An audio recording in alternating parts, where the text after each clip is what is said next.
हम लोग आज पढ़ेंगे यूनिट ऑफ रेफ्रिजरेशन, यानी कि रेफ्रिजरेशन की यूनिट क्या होती है। ठीक है, तो सबसे पहले हम जानेंगे रेफ्रिजरेशन क्या होता है।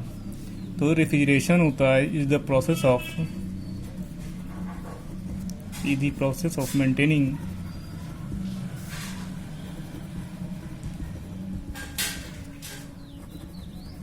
लो टेम्परेचर कंपेयर टू सराउंडिंग।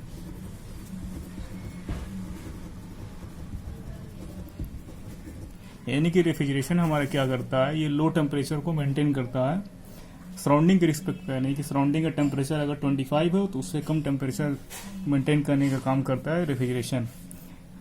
ये डिफिनेशन होती है रेफ्रिजरेशन की। और बेसिक डिफरेंस भी यही होता है रेफ्रिजरेशन एंड कूलिंग में। ये रेफ्रिजरेशन में क्या होता है, हमारा जो टेम्परेचर होता है वो सराउंडिंग के रिस्पेक्ट में कम होना चाहिए, ये होता है रेफ्रिजरेशन की डिफिनेशन। और कूलिंग होता है, कूलिंग किसी भी टेम्परेचर भी हम कर सकते हैं। को रूम टेम्परेचर पे भी हो सकता है कूलिंग, रूम टेम्परेचर से ज़्यादा टेम्परेचर भी हो सकता है, कम पे भी हो सकता है। ठीक है, तो ये बेसिक डिफरेंस होता है। यानी cooling can be done at any temperature. और रेफ्रिजरेशन क्या होगा, refrigeration is the process of maintaining low temperature compare to surrounding. अब होता है यूनिट ऑफ रेफ्रिजरेशन, यानी कि रेफ्रिजरेशन की एक यूनिट होती है जिसको हम टीआर में एक्सप्रेस करते हैं। यानी कि इसका फुल फॉर्म होता है ton of refrigeration. Ton of refrigeration. अब टन ऑफ रेफ्रिजरेशन को एक्सप्रेस कैसे करते हैं वो देखेंगे हम लोग। इसको डिफाइन कैसे करेंगे।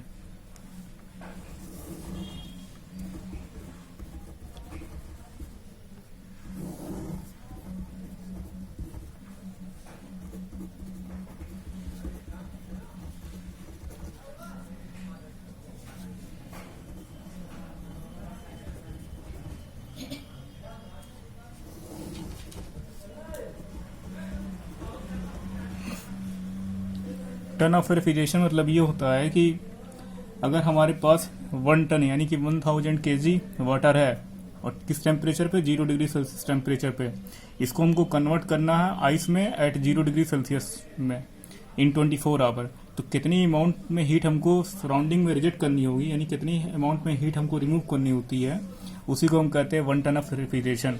यानी कि the amount of heat which is to be removed from the 1000 kg of water at 0 degree Celsius to convert it into ice at 0 degree Celsius in 24 our, यानी कि 1 डे में। यानी कि अगर हम एक्सपेरिमेंट अपना स्टार्ट किए 9 AM पे एक्सपेरिमेंट करना स्टार्ट किए हैं, तो नेक्स्ट डे क्या करेंगे, 9 PM पे स्टॉप कर देंगे एक्सपेरिमेंट को।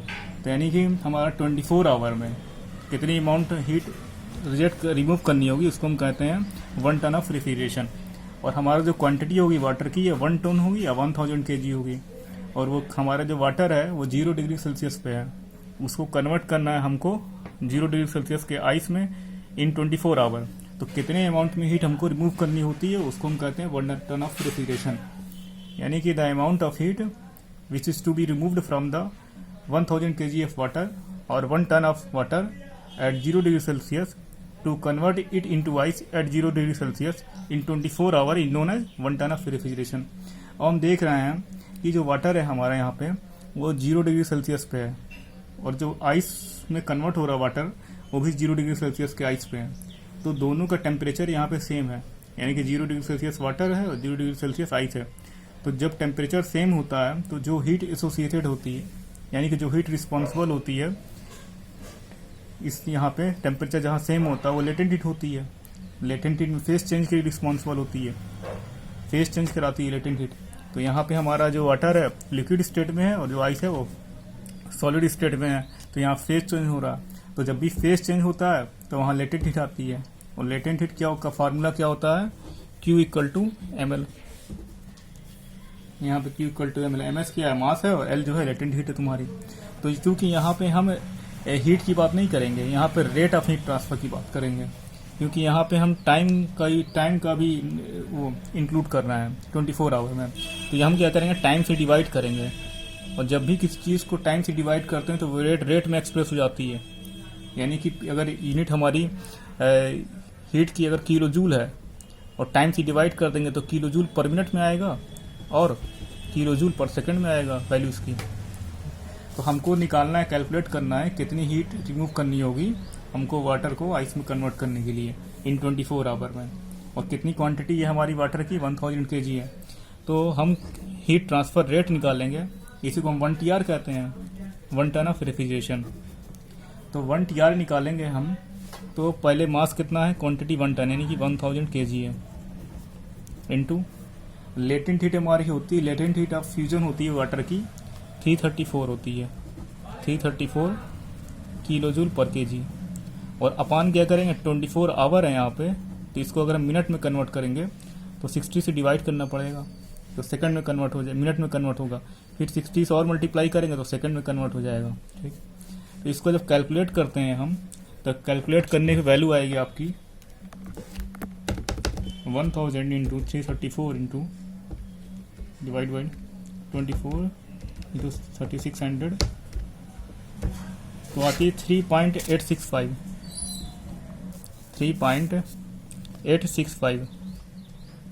3.865। इसकी यूनिट क्या होगी, देखो यहाँ केजी था, यहाँ केजी था, केजी से केजी कैंसिल हो गया, और यहाँ किलो जूल ऊपर है, नीचे सेकंड है, तो यहाँ कितनी आ जाएगी, kilo joule per second.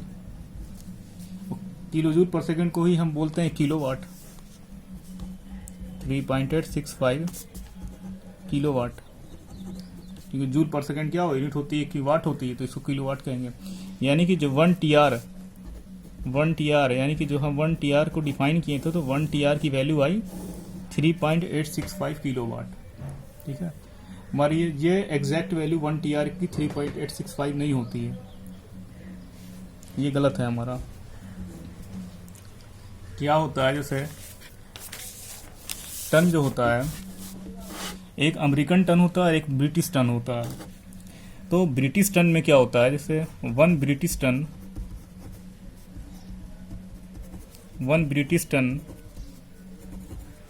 Equal to होता है 1000 kg और 2200 pound, 2200 pound.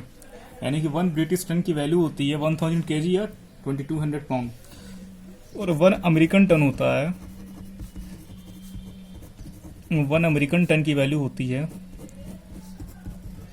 1 American ton equal to 907 kg और 2000 पाउंड।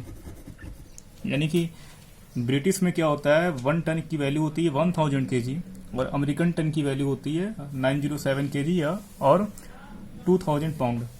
तो हम लोग इंडियंस लोग क्या करते हैं, हम लोग फॉलो करते हैं अमेरिकन स्टैंडर्ड को, यानी कि अमेरिकन टन को कंसीडर करते हैं। तो जब हम लोग अमेरिकन टन को कंसीडर करेंगे, तो चूंकि अमेरिकन टन में 1 अमेरिकन टन की वैल्यू है वो 907 kg है, तो हम जो पहले रखे थे 1000 kg, वहाँ अब 1000 kg नहीं रखेंगे मास को, क्योंकि हम अमेरिकन स्टैंडर्ड को फॉलो कर रहे हैं, अमेरिकन टन को। तो अमेरिकन टन में 1 अमेरिकन टन की वैल्यू होगी 907 kg, यानी कि हम रखेंगे अब 907 kg into latent heat of fusion of water, कितना है 334 किलो जूल पर kg, और अपन 24 आवर में कन्वर्ट करना है, तो 24 आवर इंटू 3600। तो अब यहाँ से हम सॉल्व करेंगे तो आती है अब value 907 into 334 into divide by 24 into 600, यानी कि अब आएगी हमारी value 3.5 kilo joule per second. और ये किसकी वैल्यू है, 1 TR की है। तो ये हमको 1 TR की एग्जैक्ट वैल्यू जो होती है वो होती है 1 TR equal to 3.5 kilo joule per second. और इसको अगर हम मिनट में कन्वर्ट करेंगे तो 1 TR की वैल्यू आएगी 210 किलो जूल पर मिनट। तो ये वैल्यू की याद रखना, एग्जाम में क्वेश्चन आता है कि अगर 1 TR को डिफाइन करो, TR क्या होता है पहले, तो पहले 1 TR को डिफाइन करेंगे कैसे, कि कितने अमाउंट में हीट हमको वाटर से जो 0 डिग्री सेल्सियस पे है रिमूव करनी होगी, उसको कन्वर्ट करने के लिए आइस में एट 0 डिग्री सेल्सियस के, और इन 24 आवर। तो हम 1 टन यानी कि 1000 kg पे रखे थे, तो हमारी वैल्यू आई थी 1 TR की 3.82 kilo joule per minute second आई थी। तो मगर वो गलत होगी, गलत इसलिए होगी कि हम लोग वहाँ पे 1000 kg रखे थे, और हम लोग फॉलो करते हैं अमेरिकन स्टैंडर्ड को, यानी कि अमेरिकन टन को कंसिडर करते हैं।